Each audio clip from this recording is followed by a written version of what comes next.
اعوذ باللہ من الشیطان الرجیم بسم اللہ الرحمن الرحیم۔ السلام علیکم فرینڈ لاسٹ ویڈیو میں ہم نے اے پولر ایکسپلورر پیج نمبر 27 کی ٹرانسلیشن کی تھی۔ آج ہم پیج نمبر 28 کی ٹرانسلیشن کرتے ہیں، لیکن ویڈیو کو شروع کرنے سے پہلے نئے آنے والے دوستوں سے درخواست ہے کہ وہ میرے چینل کو سبسکرائب کریں اور ساتھ میں بیل آئیکن پر بھی کلک کر دیں تاکہ ان تک میری ہر نئے آنے والی ویڈیو وقت پر پہنچ سکے۔ تو چلیے دوستو شروع کرتے ہیں۔ When he was 28 years old، جب ان کی عمر 28 سال تھی، Amundsen became the leader of expedition with his own ship Joa۔ اس کو آپ نے جوا پروناؤنس کرنا ہے، یہ ایمنڈسن کے شپ کا نام تھا۔ تو ایمنڈسن اپنے ذاتی بحری جہاز جوا کے ساتھ مہمات کے قائد بن گئے۔ The ship is still on display at the Fram Museum in Oslo۔ یہ جہاز آج بھی اوسلو کے فرام عجائب گھر میں نمائش کے لیے موجود ہے۔ From 1903 to 1906 Amundsen took a crew of 6 men on Joa on an expedition to find a route through the Northwest Passage۔ 1903 سے 1906 تک ایمنڈسن 6 آدمیوں کے ایک عملے کو جوا پر شمالی مغربی گزرگاہ میں سے ایک راستہ تلاش کرنے کی مہم پر لے گئے۔ The Northwest Passage is the name of the sea route through the Arctic Ocean from the Atlantic to the Pacific۔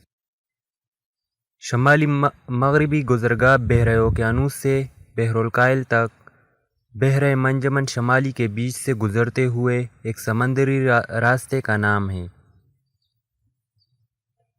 Due to the very cold temperature، the area is frozen over most of the time۔ نہایت سرد درجہ حرارت کی وجہ سے یہ علاقہ زیادہ تر وقت منجمد رہتا ہے۔ For a short while each year، the ice around the land in the north of Canada can break up enough to allow vessels through۔ ہر سال کچھ وقت کے لیے کینیڈا کے شمال میں زمین کے گرد جمی ہوئی برف اتنی ٹوٹ پھوٹ جاتی ہے کہ کشتیاں اور جہاز وغیرہ گزر سکیں۔ Joa was small enough to pass through these water and over the shallow areas that would have wrecked bigger ships۔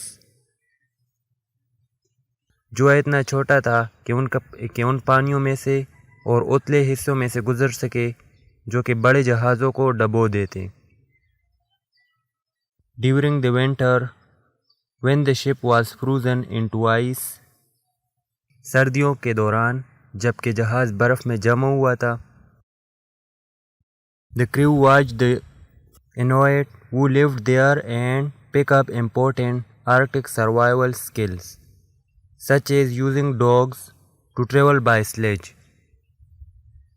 عملے نے وہاں رہنے والے انویٹ باشندوں کا مشاہدہ کیا اور قطب شمالی میں زندہ رہنے کے حوالے سے اہم مہارتیں سیکھیں۔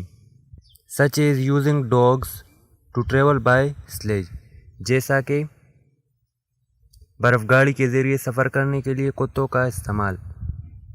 These were useful on later expedition to the North Pole۔ یہ قطب شمالی کی طرف جانے والی بعد کی مہمات میں مفید ثابت ہوئیں۔ Amundsen also stocked up on furs to wear which were much warmer than the woolen clothes he had۔ ایمنڈسن نے پہننے کے لیے کھالیں بھی جمع کر لیں جو کہ ان کے پاس موجود اونی کپڑوں میں سے کہیں زیادہ گرم تھیں۔ Getting to the North Pole was a challenge۔ Qutub شمالی تک پہنچنا بہت مشکل کام تھا۔ First Amundsen tried to go by ship but it got stuck in ice۔ پہلے ایمنڈسن نے بحری جہاز کے ذریعے جانے کی کوشش کی مگر یہ برف میں پھنس گیا۔ He had to think of another way to achieve his goal and decided to travel by plane۔ انہیں اپنا مقصد حاصل کرنے کے لیے کوئی اور طریقہ سوچنا پڑا اور انہوں نے ہوائی جہاز کے ذریعے سفر کرنے کا فیصلہ کیا۔ The first attempt in 1925 was dangerous and unsuccessful۔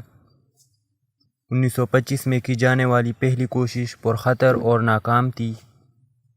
Finally in 1926, Amundsen made it to the North Pole.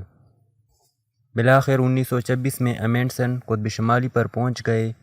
3 other people claimed separately to have got to the North Pole before Amundsen, but all of these have been disputed. 3 اور لوگوں نے اپنی جگہ پر امنڈسن سے پہلے قطب شمالی پر پہنچنے کا دعویٰ کیا، لیکن ان سب کی صداقت پر سوال اٹھائے گئے.